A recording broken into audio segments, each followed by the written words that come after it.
안녕하세요. 탄수화물 시리즈는 단당류, 이당류, 다당류 총 3편으로 구성되어 있고요. 단당류에 대한 배경 지식이 부족하다면 이당류를 곧바로 이해하기는 조금 어렵습니다. 그렇기에 위 링크를 통해 1편 영상을 보고 오시는 것을 추천드립니다. 이당류는 2개의 단당류가 글리코시드 결합으로 연결된 구조이고요. 글리코시드 결합은 2개의 단당류의 OH기가 만나 이렇게 물 분자로 밖으로 방출되면서 이런 식으로 연결되어 있는 구조입니다. 결국 두 단당류는 결합 시에 물 한 분자를 떼어내며 공유 결합으로 연결되는 것이고요. 그렇기에 탈수 축합 반응이라고 부릅니다. 이렇게 형성된 이당류는 대표적으로 엿당, 설탕, 젖당 3가지만 공부하면 되는데 각각 어떤 단당류로 구성이 되는지를 아주 잘 알고 계셔야 합니다. 포도당과 포도당이 결합하면 엿당, 포도당과 과당이 결합하면 설탕, 그리고 마지막으로 포도당과 갈락토우즈가 결합하면 젖당 혹은 유당이라고 하죠. 이렇게 딱 3가지의 이당류는 꼭 암기해 주시길 바랍니다. 포도당과 포도당이 결합해 엿당이 되는 상황을 디테일하게 살펴보겠습니다.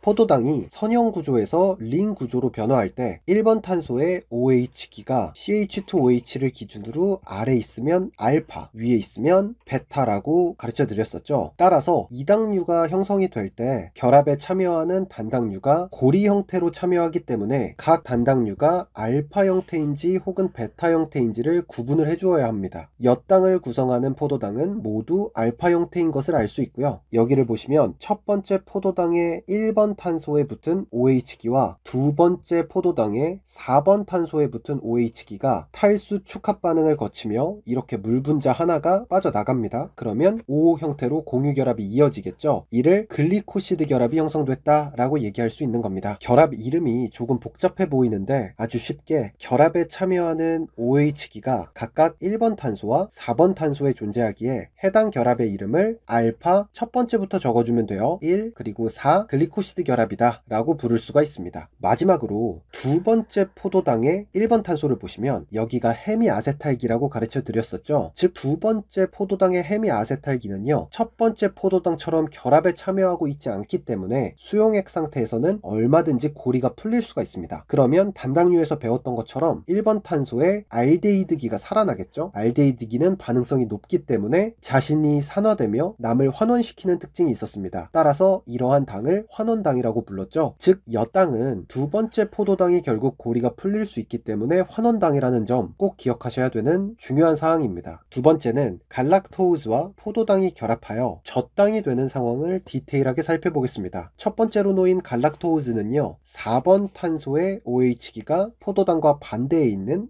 에피머 관계로 H와 OH기가 포도당의 그냥 반대라고 생각하시면 됩니다. 이를 제외하고 알파와 베타를 따지는 방법은 포도당과 같기에 CH2OH에 비해 OH가 위에 있죠. 그래서 이 구조는 베타 갈락토우즈입니다. 또한 오른쪽에 있는 포도당은 CH2OH에 비해 OH기가 위에 있죠. 그렇기 때문에 포도당 역시 베타임을 알 수 있습니다. 따라서 젖당은 베타 갈락토우즈가 베타 포도당과 탈수 축합 반응을 통해 젖당 이라는 이당류가 되는 것이고요. 이때 결합의 이름은 베타 1번이죠. 1 그리고 4번이죠. 4 글리코시드 결합이다 이렇게 표기해 주시면 됩니다. 그런데 OH기가 첫 번째 갈락토우즈가 위에 있고 포도당은 아래에 있었죠. 그래서 결합을 살짝 아까와는 다른 형태로 표현해 준다는 거 한번 보고 가시면 좋고요. 탈수 축합 반응으로 단당류가 이당류로 합쳐졌으니 여기다가 물을 넣어주면 반대로 쪼개지는 가수분해 반응이 발생하겠죠. 이거는 앞에서 봤던 엿당도 동일하고요. 모든 이당류에 동일하게 적용됩니다. 마지막으로 젖당 끝에 놓인 포도당 역시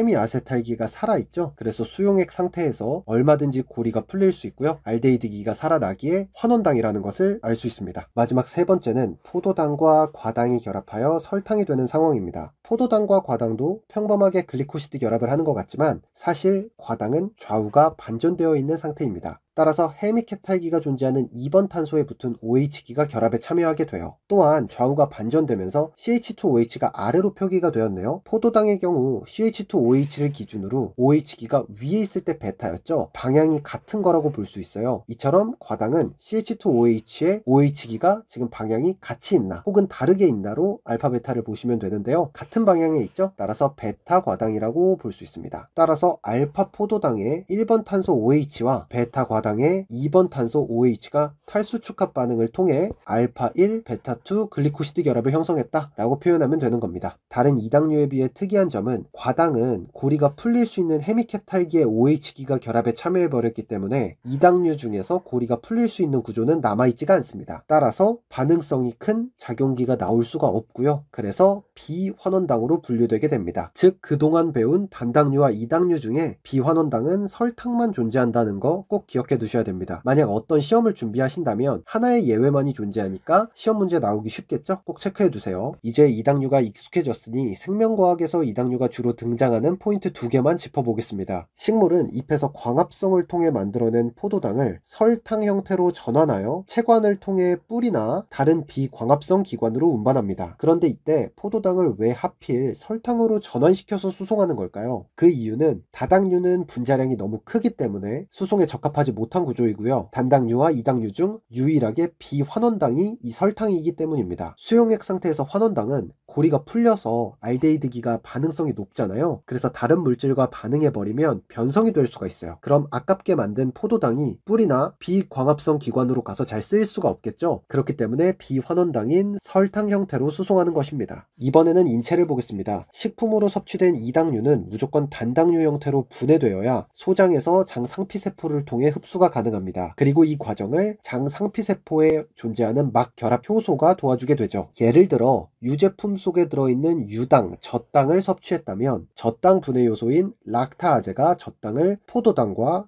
갈락토우즈로 분해해서 흡수를 도와주어야 합니다. 하지만 이 효소가 결핍된 사람들은 이당류를 원활하게 소화시키지 못하고 이로 인해 장 상피세포는 덩치가 큰 이당류를 제대로 흡수하지 못합니다. 그대로 대장으로 내려가게 되는 거죠. 이때 우리 대장 속에는 아주 많은 종류의 장내 미생물들이 살고 있는데 이 장내 미생물들은 유당을 분해할 수 있는 효소를 가지고 있습니다. 이렇게 장내 미생물들에 의해 젖당이 분해되게 되면 가스나 산이 만들어지게 되고 젖당 덩어리들도 대장에 많이 존재하게 될 테니 삼투압에 의해서 수분이 쏠리게 됩니다. 이로 인해 배가 가스 찬 것처럼 복통이 올 수가 있고요. 혹은 삼투압에 의해 물이 많이 나오니까 설사가 유발될 수가 있습니다. 우리가 이를 유당불내증이라고 부르죠. 우유를 먹고서 갑자기 배가 꾸룩꾸룩 하면서 막 화장실에 가고 싶은 느낌이 든 적 있으시다면 이런 유당불내증이 있으신 거예요. 아시아인들에게는 유당불내증 비율이 굉장히 높기 때문에 유제품을 마실 때 설사나 복통이 유발될 확률이 굉장히 높습니다. 그래서 우리가 유년기에 학교에서 우유급식이 나오게 되면 이걸 먹고 설사하는 친구들이 참 많았어요. 그럼에도 우리가 유제품을 먹어야 한다면 미리 이렇게 효소, 락타아제를 처리해 젖당이 분해되어 단당류 형태로 존재하는 유제품을 섭취함으로써 이런 문제를 해결해 볼 수가 있습니다. 보통 이런 유제품에는 락토프리라는 문구가 적혀 있으니 꼭 확인 후에 한번 드셔보세요. 굉장히 예후가 괜찮을 겁니다.